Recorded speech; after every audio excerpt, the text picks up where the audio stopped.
Sambutan yang kedua, sambutan dari Kepala Sekolah MI kepada Ibu Hajah Enih Rohaini SAG dipersilahkan. Bismillahirrahmanirrahim. Assalamualaikum warahmatullahi wabarakatuh.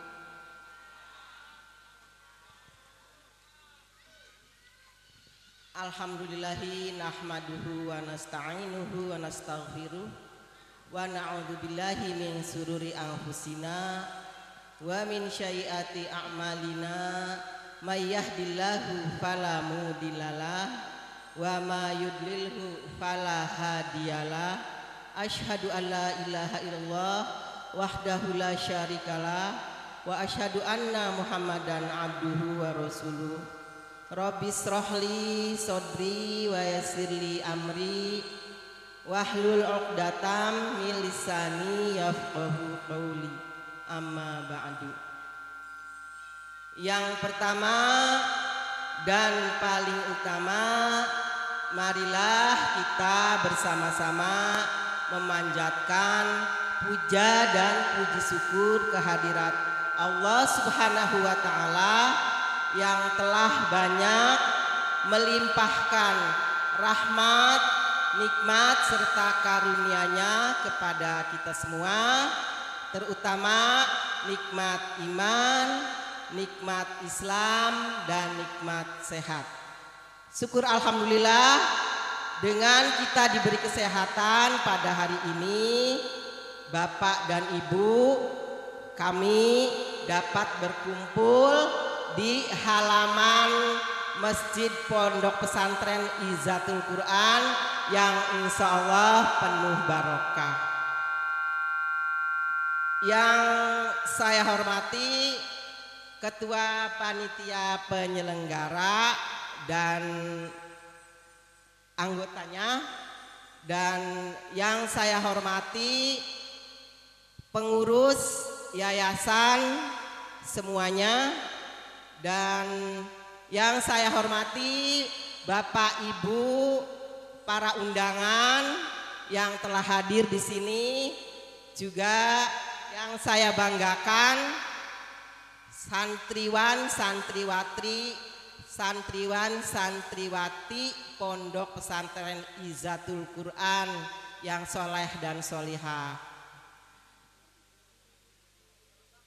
Dan saya ucapkan terima kasih juga kepada pembawa acara yang telah menyempatkan memberikan waktunya kepada saya untuk memberikan sambutan. Pada sambutan kali ini saya akan menjelaskan tentang apa itu MI. Ya Bapak Ibu, mungkin dari Bapak Ibu ada yang belum paham apa sih MI itu. Nah, MI itu kepanjangan dari Madrasah Ibtidaiyah. Itu dari bahasa Arab Bapak Ibu ya, yang artinya sekolah dasar. Jadi pada hakikatnya SD dengan MI itu sama, ya sama-sama sekolah tingkat dasar, ya. Yang membedakan apa? Yang membedakan adalah kalau MI di bawah naungan Kementerian Agama, sedangkan SD di bawah naungan Kementerian Pendidikan. Itu ya Bapak Ibu, sekelumit apa itu tentang MI itu ya. Dan kenapa saya kok ujuk-ujuk Ibu nyampaikan tentang MI apa sih ya. Nah, kenapa saya menyampaikan tentang MI? Karena setahu saya di Blok Rendong sini ya, Yayasan Pondok Pesantren Izzatul Quran akan membuka sekolah Madrasah Ibtidaiyah atau MI. Walaupun mungkin di tahun sekarang mungkin belum ya, Tapi insya Allah di tahun depan akan dipersiapkan siapa gurunya dan tempatnya di mana. Kalau tempat ya sebenarnya kalau tempat bisa saja di mana, karena kalau masih kelas 1 bisa di mana saja ya. Dan untuk selanjutnya sholawat serta salam, marilah kita bersama-sama, jangan henti-hentinya dan jangan bosan-bosannya kita selalu sanjungkan kepada junjungan kita Nabi besar Muhammad Sallallahu Alaihi Wasallam, ya, hamba Allah sebaik-baik hamba Allah yang syafaatnya akan menolong kita di akhirat. Dan mudah-mudahan kita semua sebagai pengikutnya yang setia insya Allah sampai akhir zaman akan mendapatkan syafaatnya supaya kita selamat di akhirat nanti. Amin, amin ya robbal alamin. Lanjut ya Bapak Ibu, tadi tentang pondok pesantren Izzatul Quran mau membuka lembaga pendidikan tingkat dasar ya. Tadi sebenarnya sama, cuman MI itu sebenarnya ada nilai tambah ya. MI itu ada nilai tambah atau dikatakan SD plus. Apa sih nilai tambahnya? Ya, kalau pelajaran umum sama ya. Semua kurikulum yang ada di SD diajarkan juga di MI. Nah, nilai tambahnya apa? Nilai tambahnya mata pelajaran pendidikan agamanya lebih terinci. Ya, lebih terinci. Ada pendidikan akidah akhlak, ada pendidikan Al-Qur'an hadis, ada pendidikan fikih, sejarah kebudayaan Islam, dan ada bahasa Arab. Itulah ya nilai tambah dari MI atau SD plus ya. Mudah-mudahan apa yang dicita-citakan oleh masyarakat Blok Rendong ini melalui pondok pesantren ya akan terwujud ya, akan terwujud oleh apa? Oleh masyarakat kita sendiri ya. Alhamdulillah di Blok Rendong ada pondok pesantren dan sekarang akan membuka sekolah MI. Nah, kalau bukan masyarakat Rendong sendiri yang akan meramaikan sekolah kita, siapa lagi ya? Nah, kalau sekolah kita ramai, maju, insya Allah kedepannya Rendong ini menjadi kota pendidikannya Kecamatan Kroya, Yogyakartanya Kecamatan Kroya, ya, kota santrinya Kecamatan Kroya. Bisa jadi viralnya lebih viral Rendongnya daripada Kecamatan Kroyanya, ya. Seperti pesantren Al-Fatah Temboro, itu kabupaten atau kecamatannya Magetan, tapi di mana-mana orang menyebutnya pesantren ning Temboro. Terkenalnya Temboronya. Begitu juga insya Allah ya. Kalau Allah berkehendak tidak ada yang mustahil. Nanti pondok pesantren apa? Rendong ya, begitu. Seperti Gontor itu Ponorogo ya. Pondok pesantrennya namanya Darussalam, tapi orang terkenalnya mondok di mana? Di Pondok Gontor. Tuh, Gontor Jawa Timur. Ya, itu ya, mudah-mudahan dengan niat yang kuat, dengan tulus ikhlas ya, bismillah, ayo bersama-sama kita dukung program menjadikan Blok Rendong ini menjadi menjadi blok yang jadi nantinya jadi kota santri, yang jadi nantinya jadi kota pendidikan ya, seperti itu. Dan Bapak Ibu, sebenarnya yang paling utama adalah mendirikan sekolah yang notabene banyak agamanya, ada yang lebih penting, ya, ada yang lebih penting, yaitu apa? Supaya anak-anak sejak dini, singawit masih cilik, belajar Al-Quran, belajar menghafal Al-Quran, belajar mencintai Al-Quran. Tadi walaupun nyanyi saya nangis, liriknya, syair nyanyian itu semuanya mengena, ya, tentang hebat-hebatnya Al-Quran. Itu sudah tersampaikan dari nyanyian-nyanyian anak-anak tadi. Dan saya tegaskan, mudah-mudahan dengan anak-anak kita mencintai Al-Quran, Allah pasti akan melindungi anak-anak kita dari perilaku buruk yang tengah sekarang ini viral-viralnya. Tahu nggak ceritanya Vina? Tahu ya? Iya, sekarang kan udah musimnya musim teknologi canggih. Walaupun Vina tempatnya di mana, ibu-ibu akan tahu. Itu apa, peristiwa apa Vina? Vina itu kenakalan-kenakalan remaja, ya, geng motor yang sangat kejam dan sadis, membunuh temannya sendiri. Vina itu temannya, ya, dan teman laki-lakinya Vina juga temannya, tega, ya, itu. Dan ada lagi anak pang, tahu anak pang yang penampilannya tidak tidak mencerminkan seorang manusia kalau menurut saya, karena tato sawak-sawak, tato dari kaki sampai muka ditato, mana kepala mana muka, ya apa mirip syaitoni rojim bukan barangkali, ya tuh. Terus anak-anak sekolah juga banyak anak sekolah yang tawuran, dan akibat tawuran ada yang sampai meninggal, ibu bapak, ya. Ada yang sampai urusan ke kantor polisi, anaknya bisa dicabut dengan biaya sekian.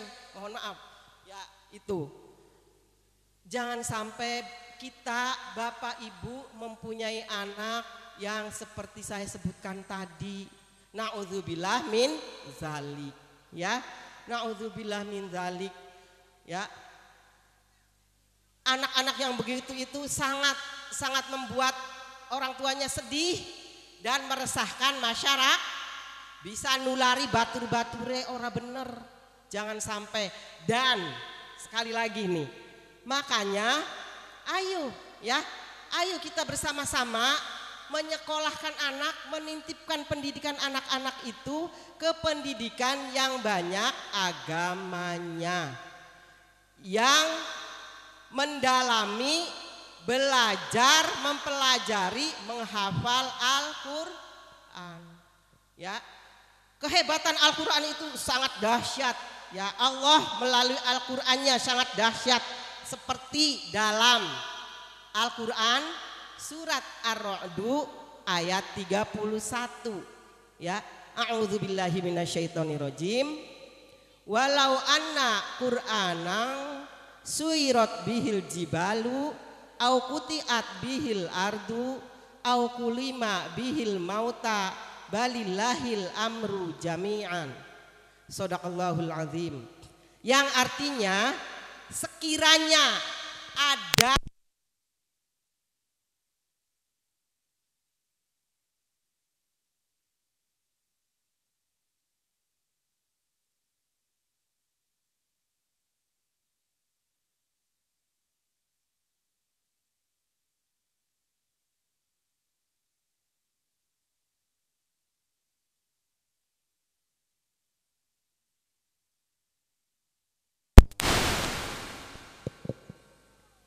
yang dengan kitab suci itu gunung dapat digoncang, atau bumi dapat terbelah, atau orang mati dapat berbicara, itulah kitab suci Al-Quran. Allah maha dahsyat melalui Al-Quran, ya. Bumi gunung digoncang, jadilah gunung meletus, ya, sudah banyak terjadi. Bumi terbelah, Kalau di daratan terjadi gempa bumi. Kalau terbelahnya tanahnya di dalam laut, jadi apa? Tuh, pinter 100 ya. Jadi tsunami ya. Dan orang mati, mana sih ada nggak sih orang mati bisa berbicara? Ada dalam sejarah, dalam kisah Nabi Isa itu mukjizat. Salah satu mukjizatnya adalah dapat menghidupkan orang mati tuh ya. Begitupun dengan anak bapak dan ibu. Jika Allah berkehendak, karena anak bapak dan ibu taat kepada Allah melalui mencintai omongannya firman Allah itu omongan Allah yang dibukukan dalam Al-Quran. Jika anak-anak kita ya mencintai Al-Quran, Allah berkehendak menjadikan anak-anak bapak dan ibu menjadi anak yang berbakti, anak yang berbudi luhur, anak yang soleh dan solihah. Itu sangat mudah ya, sangat mudah. Seperti dalam ini kata Allah kun fayakun. Kalau Allah bilang jadi maka jadilah. Tuh seperti itu ya. Ada kisah pasti ibu kenal sama, maksudnya begini. Ada buku hariannya Bapak Profesor B.J. Habibie. Tentunya tahu semua kan siapa Bapak B.J. Habibie, yang mantan Presiden Indonesia juga, orang yang paling cerdas se-Indonesia ya. Itu mempunyai buku harian, dan buku hariannya dibaca oleh sahabatnya ketika B.J. Habibie telah wafat. Dan dalam buku harian tersebut ada di antaranya beliau menulis jika waktu bisa terulang, kami akan menitipkan pendidikan anak-anak kami ke pendidikan yang banyak agamanya, mendalami, memahami Al-Quran, dan insya Allah masa tua kami akan bahagia mempunyai anak-anak yang mencintai Al-Quran. Seperti itu penyesalan seorang B.J. Habibie tentang anak-anaknya. Anak-anaknya berhasil sukses dalam keduniaan, karena B.J. Habibie itu selain pintar juga kaya raya ya. Anaknya juga sukses, sampai karena kesuksesannya anak-anaknya pada tinggal di luar negeri. Contohnya seperti Ilham Habibie ya, itu tinggalnya di Jerman karena pemerintah Jerman memerlukan ilmunya menggantikan ayahnya tuh. Tapi kenapa B.J. Habibie menyesal ya? Kenapa tidak bangga mempunyai anak yang berhasil, yang kaya raya dunianya? Karena ketika kita tua, yang paling penting adalah anak cucu, kasih sayang anak cucu berdampingan dengan kita, itu sudah sangat membahagiakan sekali orang tua. Dan kata B.J. Habibie, di antara penyebab meninggalnya istrinya itu ya kerinduan, nahan kerinduan terhadap anak cucunya.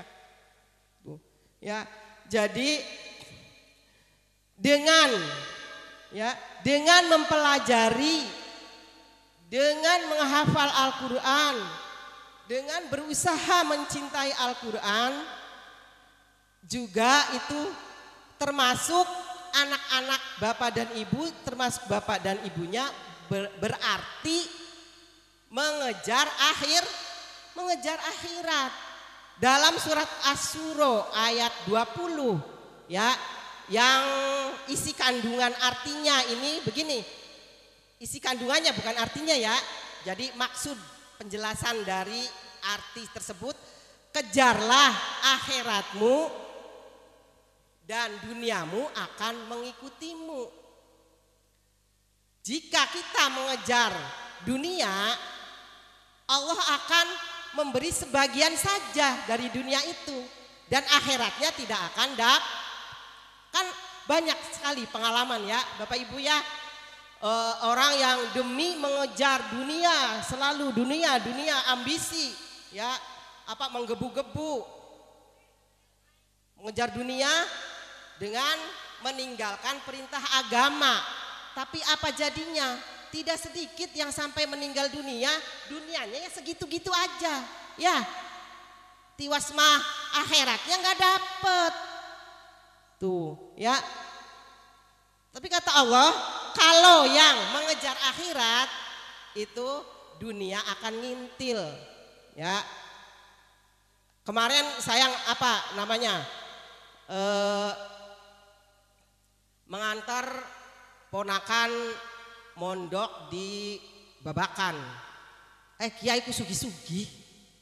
Ya Allah rumahnya ya pokoknya mah.